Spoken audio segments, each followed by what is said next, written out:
Hello, my name is Gary, and this is part two of a segment that I've written called Then I Heard.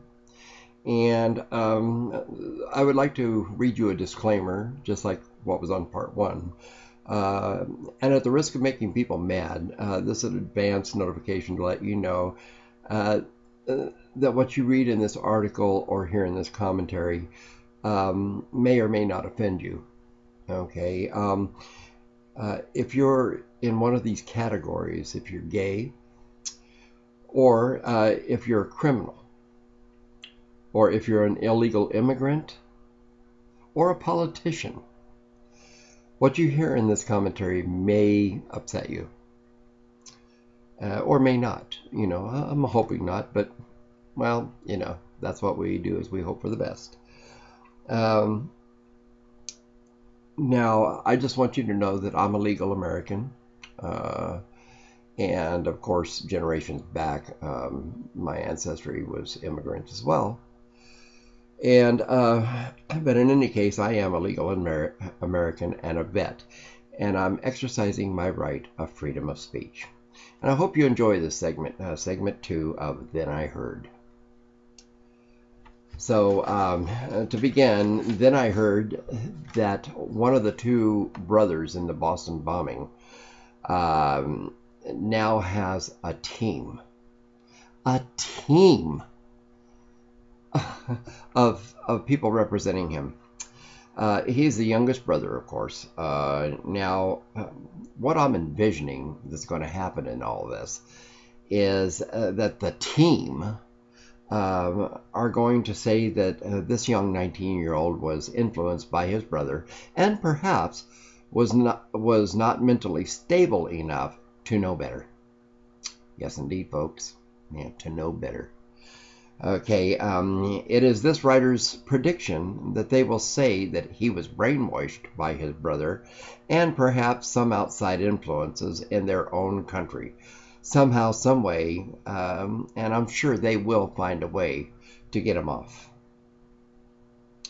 Okay, this is his right in the eyes of our own laws of right to representation. And he'll get the OJ treatment, full blown probably. And of course, this is going to cost you and me, the taxpayer, the expense of all this. In the long run, the way the other countries run it, he would have been put before a firing squad and hung. And the only team that he would have had was the ones escorting him to the firing squad. And don't you think that's the way it should be here? Why are we wasting all this money when we know they did it? We know it. But yet, because of due process, we're going to spend millions and millions on representation for this idiot. Yeah. Well, I guess that's just the way it works here in America. That's why people are so hell-bent getting in here in the first place, because they can get away with murder. Mass murder to boot.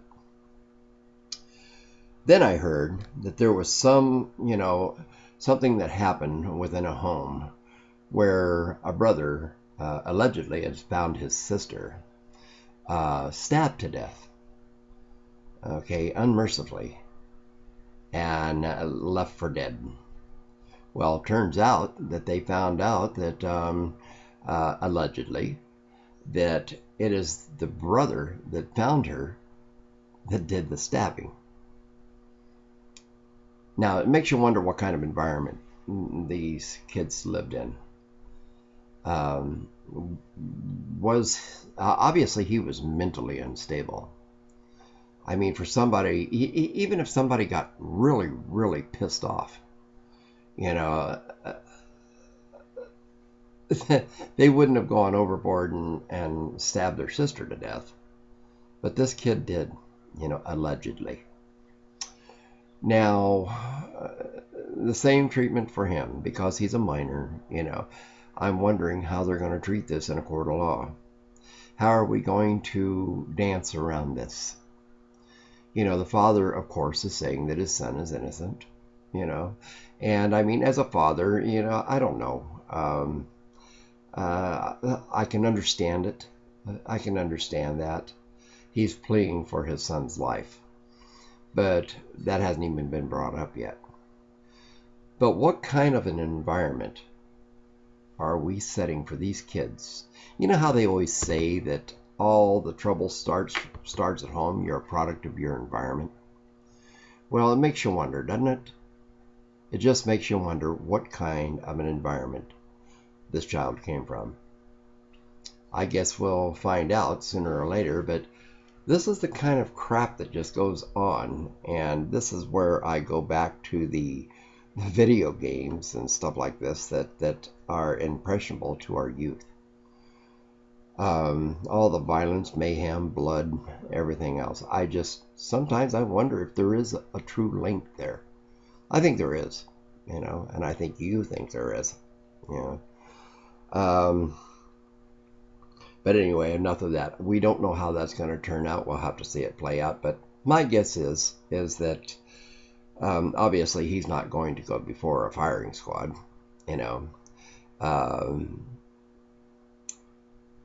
in another country, maybe, they might just do away with him anyway.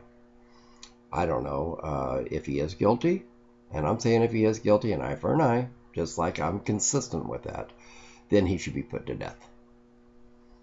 And I think he should die the same way his sister died. It's just, I know it sounds brutal, but that's just the way I see it. Eye for an eye. And I don't know. If it was me, I don't know. I don't know how I would react to that as a father. I really don't. Because, I mean, you love your daughter too, the one that got murdered. But anyway, enough of that. Then I heard that the immigration issue kicked in again with a march that was held recently. I seen it on television, and all these Hispanics were marching down the street trying to get this immigration issue to push through the ballots and to push through the voters. And I don't know. I need to really express my opinion to President Obama directly. And I would like to let him know that his policy on this immigration issue is nuts. You're sending out a clear, plain message to all the illegal immigrants, whether they're from Mexico or not. It doesn't make a difference. Illegal is illegal from any country. And all the illegal immigrants in here, 11 million of them, they're illegal. Doesn't anybody understand the term illegal? Mr. President, don't you understand the term illegal? And you want amnesty for these people? No. I don't want amnesty for them, and I'm going to vote against it. And if you pass something like this or veto it or whatever, we don't have 11 million jobs to give these people. I'm sorry, the jobs that we need to give to people are the people that are already legal aliens. And why are we rewarding these people that came over the borders illegally? Why? Are you guys nuts in Washington? I think you are. I think you're a brick shy of a load. So, on this immigration bill, I sent one of his representatives wrote me a letter and said, would you participate on the illegal immigrant issues? And it's something that they're asking all Democrats to do. I'm not special. They're just asking me to do that. And I had written back a letter to them telling them that I'm not going to support this issue. Because number one, they are illegal. Number two, we don't have 11 million jobs, even if we wanted to pass it, to give these folks. We're hurting for jobs already. I don't care how much rhetoric that the government comes out and says, oh, we got 10 billion jobs out there. Bullshit. No, they don't. So I think that we should round them all up and ship them home. Kids and all. And let me tell you why. Do you realize how many millions of dollars this is going to cost us? Billions, maybe trillions of dollars this is going to cost us. It's going to be insatiable. It's going to be ridiculous.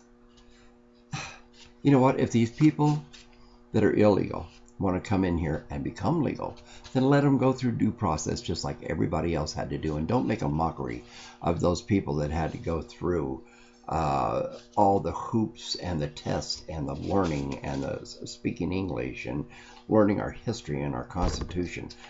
Don't make a mockery out of that, Mr. President. You know, it's an insult. It's like coming up to them, slapping them right in the face. And I'm talking about the legal immigrants. So if you pass this bill, I'll tell you what, anybody that supports you, I'm going to vote against. Anybody that represents you or wants to take your shoes or fill your shoes at the end of your term, I'm going to vote against them.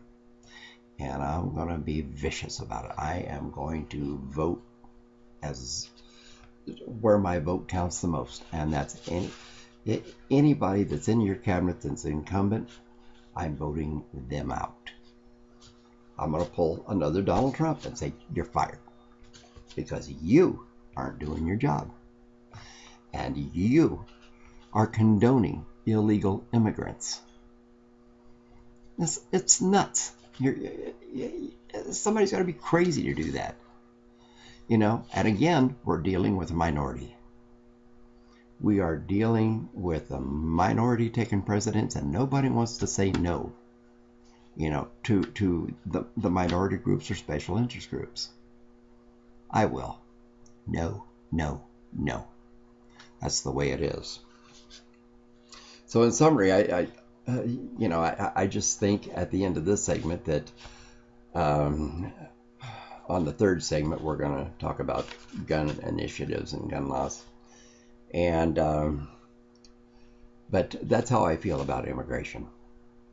Now, if I've offended anyone out there, I don't care. You know, I really don't care because I'm not politically correct. We've established that in the first segment. So anyway, if you want to come in legally, get yourself a work visa. You know, once you're deported, of course. Get yourself a work visa. Come in here, work legally, and study while you work to become a citizen. Earn while you learn. Isn't that a good idea? You know, that way you get paid and everybody's happy. You know, you come in here legally, you take your test, you learn English, please, and life becomes easier for you. So, I hope all of you enjoyed this segment because, again, it's Gary telling it like it is. And there's one thing that I do want to say, and that's that I think every law-abiding citizen in this country has the right to feel the way I do. I think if they want to ship these folks home, there's a lot of people that say, oh, let them stay. No, no, no, no. They're illegal. Illegal. Try reading their laws on illegal immigration in Mexico or any other country and see where it gets you. So anyway, I hope you've enjoyed this segment, and God bless America.